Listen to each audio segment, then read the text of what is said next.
बोलने वाले मेरे प्यारे दर्शकों और अलग अलग इलाकों में रहने वाले मेरे प्यारे दर्शकों, आप सबका बहुत बहुत शुक्रिया। और आपकी खुशी देखकर, इस पुरस्कार के बाद आपकी प्रतिक्रिया देखकर मुझे ज़्यादा खुशी हो रही है।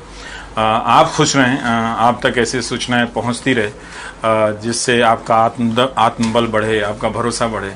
तो अच्छा लग रहा है कि मैं आपकी खुशी का हिस्सा बन गया हूँ। तो बड़ी बात है मेरे लिए। हम सब तो बहुत खुश हैं सर। आपके लिए बहुत सारे कॉन्ग्रेचुलेशंस, बेस्ट विशेस आ रहे हैं। आपके लिए कुछ सवाल है जो बहुत सारे लोगों ने पूछा है आपको।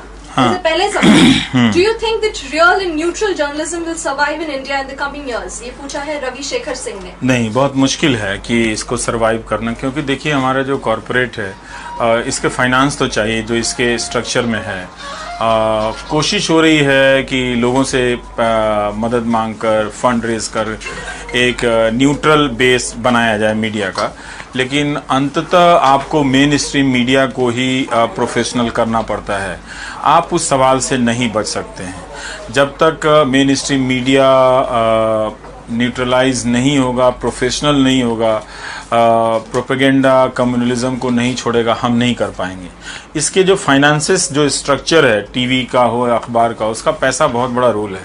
वो पैसा आता है कॉरपोरेट से, और पिछले कुछ सालों में तो जाने क्या हो गया है कॉरपोरेट को कि वो घाटे में भी रहते हैं तो भी उनसे आह नहीं निकलती है। और ये देखा गया है कि अब वो भी डरते हैं। पहले मैगजीन पे हमारे कॉरपोरेट के जो हीरो लोग होते थे, बड़े शेर की तरह उनकी तस्वीरें छपती थी, लेकिन अब डर रहे हैं कि यहाँ विज्ञापन देने पर, इसे सपोर्ट करने पर सरकार बहादुर नाराज ना हो जाए।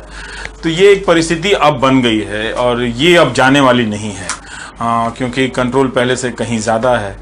इस स्थिति में मुश्किल है कि लेकिन इसलिए आप देखिए कि ये पूरी लड़ाई कुछ इंस्टीट्यूशन की, कुछ पत्रकारों की बन के रह गई है, जबकि ऐसा नहीं होना चाहिए। बड़े बड़े इंस्टीट्यूशंस हैं, उनकी भी लड़ाई होनी चाहिए।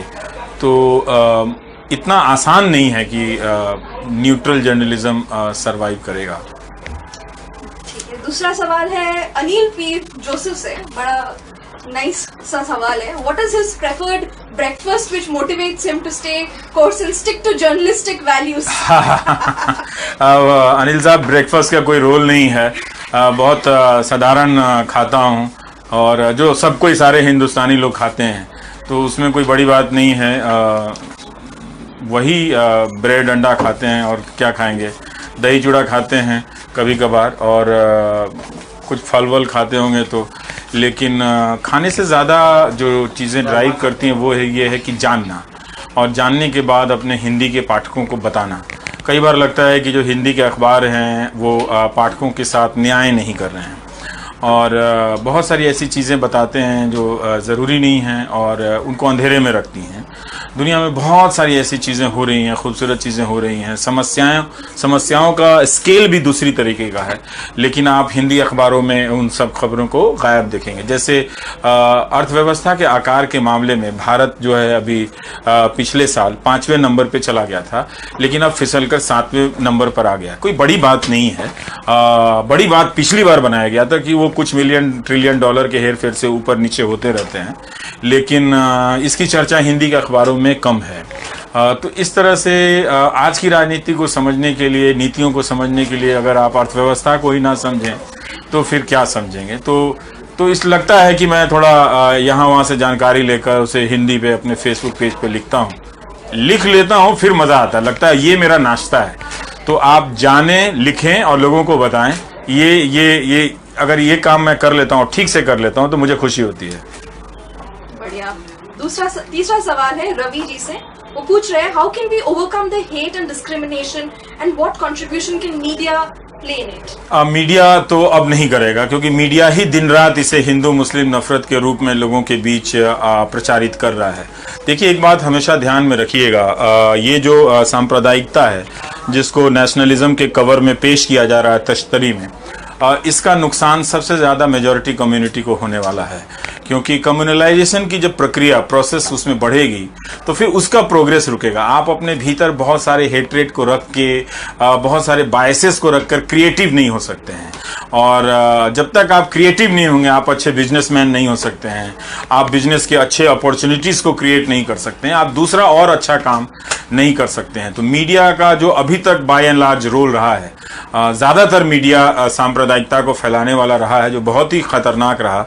अगस्त का महीना है, देखिए हमारी आज़ादी की लड़ाई का महीना है ये, और हम इसमें जीते हैं। क्विट इंडिया मूवमेंट का ये महीना है, और उन सब लड़ाइयों का आदर्श क्या था? यही था कि हम नफरत नहीं करेंगे। लेकिन आप देख लीजिए कि किस तरह से हिंदू मुस्लिम की खबरें मीडिया में अलग अलग चेहरे बदलकर लाई जा रही हैं। तो ये सब भटकाने के लिए लाया जा रहा है। इससे वोट मिलते होंगे, मिल जाएंगे, वो कोई बड़ी बात नहीं है, मगर पीढ़ियां खराब हो जाएंगी, ये पक्की बात है।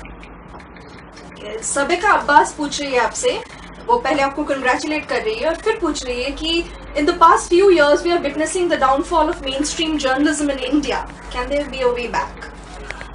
सबिका, आपका बहुत बहुत शुक्रिया। मुश्किल है, क्योंकि देखिए न्यूज़ रूम में अब रिपोर्टिंग का स्ट्रक्चर समाप्त हो गया है, और ये जो बकवास चलता रहता है, डिबेट का 4 आदमी आकर रिटायर्ड लोग बोलते रहते हैं कुछ ना कुछ, जिनको कोई काम नहीं होता दिल्ली में, ढूंढकर बहस करना भी ये ठीक नहीं है। खोजने की बात है, जो चीज़ है वो है सूचना, कि उसमें सबका एफर्ट लगना चाहिए। क्या हम इंफॉर्मेशन सीख कर रहे हैं, उसको इन्वेस्टिगेट कर रहे हैं, क्या उसके लिए हमारे पास है?